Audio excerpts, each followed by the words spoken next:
एक राधेश्याम नामक युवक था। स्वभाव का बड़ा ही शांत एवं सुविचारों वाला था।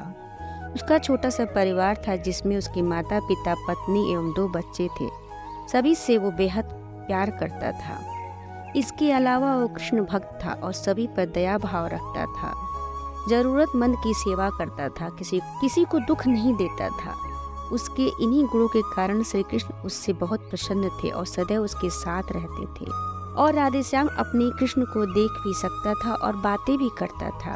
इसके बावजूद उसने कभी ईश्वर से कुछ नहीं मांगा। वह बहुत खुश रहता था क्योंकि ईश्वर हमेशा उसके साथ रहते थे, उसे मार्गदर्शन देते थे। राधेश्याम भी कृष्ण को अपने मित्र की तरह ही पुकारता था और उनसे अपने विचारों को बांटता था। एक दिन राधेश्याम के पिता की तबीयत अचानक खराब हो गई। उन्हें अस्पताल में भर्ती किया गया। उसने सभी डॉक्टर्स के हाथ जोड़े, अपने पिता को बचाने की मिन्नतें की, लेकिन सभी ने उससे कहा कि कोई ज़्यादा उम्मीद नहीं दे सकते और सभी ने उसे भगवान पर भरोसा रखने को कहा। तभी राधेश्याम को कृष्ण ख्याल आया और उसने अपने कृष्ण को पुकारा। कृष्ण दौड़े चले आए।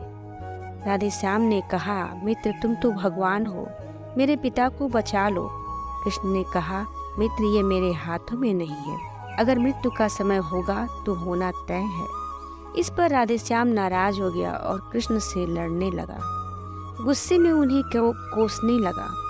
भगवान ने भी उसे बहुत समझाया पर उसने एक न सुनी।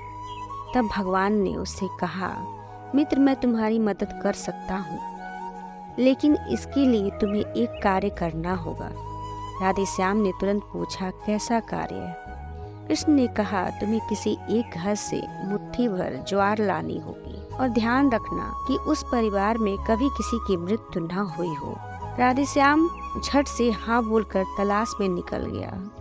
उसने कई दरवाजे खटखटाए। हर घर में ज्वार तो होती थी, लेकिन ऐसा कोई नहीं होता था जिसके परिवार में किसी की मृत्यु न हुई हो। किसी का पिता, किसी का दादा, किसी का भाई, माँ, काकी या बहन।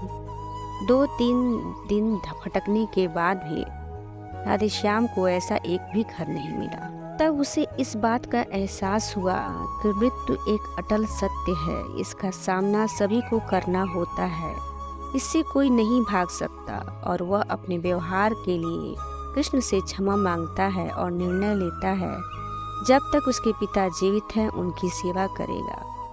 थोड़े दिनों बाद राधेश्याम के पिता स्वर्ग सिधार गए। उसे दुख होता, लेकिन ईश्वर की उस सीख के कारण उसका मन शांत रहता। दोस्तों, इसी प्रकार हम सभी को इस सच को स्वीकार करना चाहिए कि मृत्यु एक अटल सत्य है। उसे नकारना मूर्खता है। दुख होता है, लेकिन उसमें फंस जाना गलत है। केवल आप ही उस दुख से पीड़ित नहीं हैं, अपितु संपूर्ण मानव जाति उस दुख से सामना करती है। ऐसे सच को स्वीकार कर आगे बढ़ना ही जीवन है। कई बार हम अपने किसी खास के चले जाने से इतने बेबस हो जाते हैं कि सामने खड़ा जीवन और उससे जुड़े लोग हमें दिखाई नहीं पड़ते। ऐसे अंधकार से निकलना मुश्किल हो जाता है। जो मनुष्य मृत्यु के सत्य को स्वीकार कर लेता है, उसका जीवन भार विहीन हो जाता है और उसे कभी कोई कष्ट तोड़ नहीं सकता। वो जीवन के हर क्षेत्र में आगे बढ़ता जाता है। श्री राधे।